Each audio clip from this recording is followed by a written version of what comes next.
Turabasuhuje mwese mukurikira ibiganiro by'Isano TV show. Ni umukobwa ukeye cyane, umukobwa ufite uburanga n'umuco, ikemero utasanga ahandi, akaba umunyarwandakazi.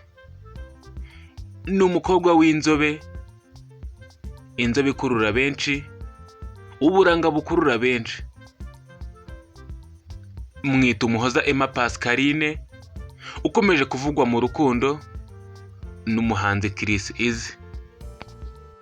Benshi bamukurikirana ku mbuga nkoranyambaga ze zigiye zitandukanye, ndetse banamukurikiranye muri Miss Rwanda 2022, bavuga yuko asa na Naomi.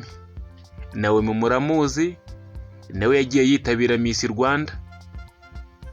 Uyu Umuhoza Emma Pascaline afite abafollowers 126 ku rubuga rwe rwa Instagram.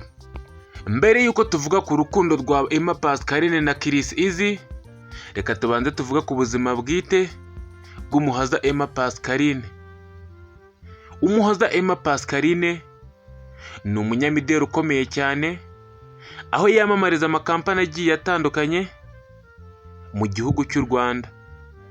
Emma Pascaline yitabiriye irushanwa ry'ubwiza rya Nyampinga w'u Rwanda 2022, aho yari ari mu bakobwa bafite uburanga, bafite ubwenge, ndetse akaba yaranakomeje muri 20 ba mbere bagiye mu mwiherero, ndetse yongera kuboneka no mu 10 ba mbere. Emma Pascaline yitabiriye amarushanwa agiye atandukanye, amarushanwa y'abamisi agiye atandukanye yagiye abera mu gihugu cy'u Rwanda, ndetse akabasha no kwitwara neza. Nubwo atabashije gutsindira ikamba, ariko yabaga yahacanye umucyo cyane ko afite ubwiza bwakurwa na buri wese, ndetse akaba afite uburanga n'ikimero ndetse bijyanye n'umuco. Umuhoza Emma Pascaline ni umunyamideli ukomeye cyane, dore ko yamenyekanye muri kampani yashinzwe na Mickey Jose Wilfred y'abamodo, ikaba ari ya MGY Model Management. Akaba yaramenyekanye muri Kigali Protocol, iri mu makampani akomeye cyane muri kampani zitanga serivisi za protocol mu Rwanda, zamaze kwigarurira abanyarwanda. Tugarutse ku by'urukundo rwa Chris Easy na Emma Pascaline, benshi bavuga yuko bafite urukundo, ndetse babikurikirana mu ibanga rikomeye cyane. Ahubwo Chris Easy aherutse kuva mu Rwanda akerekeza muri Polonye, bavuze yuko agiye kwisurira umukunzi Umuhoza Emma Pascaline.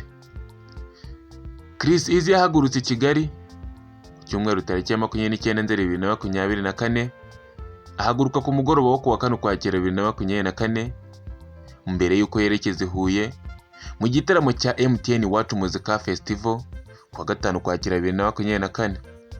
Ni amakuru avuga ko uyu muhanzi yari yarasabye visa mu minsi ishize, icyakora bayimuha. Gahunda yari yateguye yamaze kurangira, aboneraho kujya gusura umukunzi we usanzwe wiga muri Polonye. Uyu muhanzi wanyuze mu mujyi wa Bruxelles mbere yuko akomereza mu Bufaransa, aho binavugwa ko yahahuriye n'umukunzi we.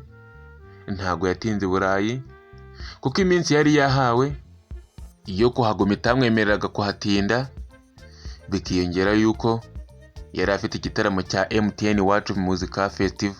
Hakaba hashize igihe kirekire rero Chris Easy avugwa mu rukundo na Umuhoza Emma Pascaline, uri mu bakobwa bitabiriye irushanwa ry'ubwiza, irushanwa rya Miss Rwanda mu mwaka wa 2022.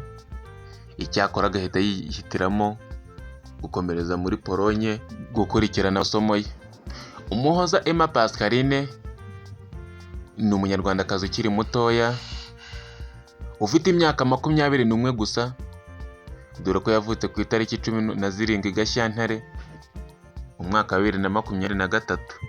Tugarutse kuri Chris Easy, ni umuhanzi ukomeye cyane, uri mu bahanzi bagezweho mu Rwanda, ndetse bazamutse vuba, aho yagiye amenyekana mu ndirimbo zigiye zitandukanye indirimbo zirimo Sekoma, Inana n'izindi zigiye zitandukanye. Chris Easy ari mu bahanzi bazana udushya ndetse n'udukoryo tugiye dutandukanye kuri stage, ahazwi ku bikorwa bigiye bitandukanye, dore yuko ukimureba uhita umwibwira kubera inyogosho zidasanzwe akunde kuba afite ndetse n'udukoryo ikunda gushyira mu ndirimbo ziwe. Umuhoza Emma Pascaline na Chris Easy iby'urukundo rwabo ntabwo bakunze kubishyira ku mugaragaro, ariko dukurikije ibyo tubona bari mu rukundo rwose ndetse ubona ko banaberanye nta waba ahenze undi.